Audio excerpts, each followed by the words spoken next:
Welcome to Super Easy Recipes. Today I'll be making chicken clay pot rice. I've heard it being called Chinese paella, and that's not a bad description.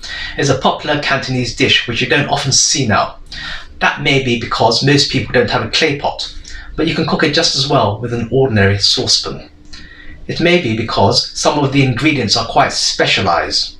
But if you only have chicken and vegetables, you'll get a very nice dish with some very tender chicken and some very tasty rice. Now there are two methods of cooking. You can fry the chicken first before steaming it, or you can skip the frying part and put the marinated chicken straight onto the rice. I'm going to do the second method today, just for a change. But I found that frying method works best with thigh and leg meat with some bone on it, and the pure steaming method is best with breast meat. For the ingredients, you'll of course need chicken. I'm using a combination of breast and thigh with bone. For the vegetables, I'm using bok choy. A cup of rice serves about 3 or 4 people. For the aromatics, you'll need some ginger and spring onion. You'll also need some sugar, corn flour, salt and pepper. For some authenticity, I'll be using shiitake mushrooms, dried lily flowers and dried wood ears with a Chinese sausage for good measure. But you can omit any of these ingredients you don't have. You will, however, need soy sauce, oyster sauce, sesame oil and Shaoxing wine. I prepare the chicken first as I want to marinate it as long as possible, preferably overnight. Cut both the thigh meat and the breast meat into bite-sized chunks.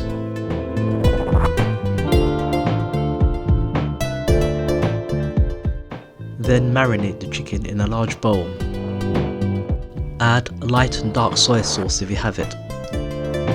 Add a couple of tablespoons of oyster sauce. You want the marinade to be quite saucy. Also add a couple of tablespoons of Shaoxing wine and 2 or 3 tablespoons of sesame oil, a teaspoon or 2 of sugar, a teaspoon or 2 of corn flour, and salt and white pepper. Finally, add a few good lugs of cooking oil. Give everything a good mix and set aside for the time being. If you're using any of the dried mushrooms, you'll need to marinate them as well, but first you need to rehydrate them by soaking them in warm or hot water for about an hour.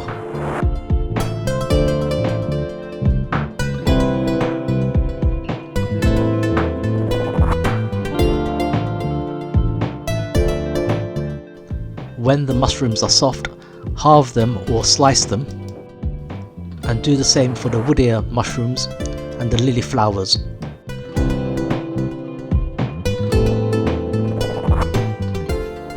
Then toss them into the chicken marinade and combine well.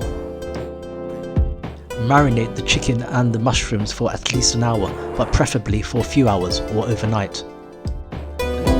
For the fresh vegetables, you might also want to create a sauce. Do this by combining a tablespoon or 2 of oyster sauce, Shaoxing wine and sesame oil, a teaspoon of sugar and some salt and pepper. Mix well and set aside. Preparing and cooking the rice takes a bit of care.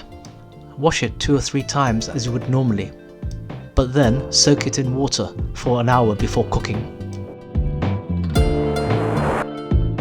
Prepare the aromatics by cutting the spring onion and ginger finely.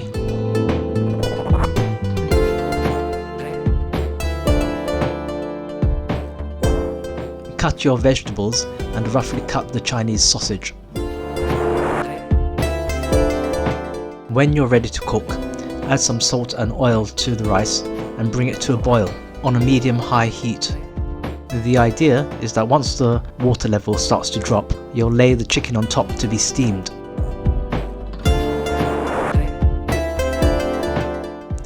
Cover the rice and cook it for 3 to 5 minutes. When the water level is slightly above or even with the rice, turn down the heat and pour the marinated chicken and mushrooms evenly on top. Add the Chinese sausage and sprinkle over the ginger and spring onions. Replace the lid and simmer on a very low heat for about 15 to 25 minutes, depending on the type of meat, the size of your cuts, and whether it was pre-fried. I'm going to add in my vegetables 10 minutes before the end of cooking time, as I don't want my bak choy to be overcooked.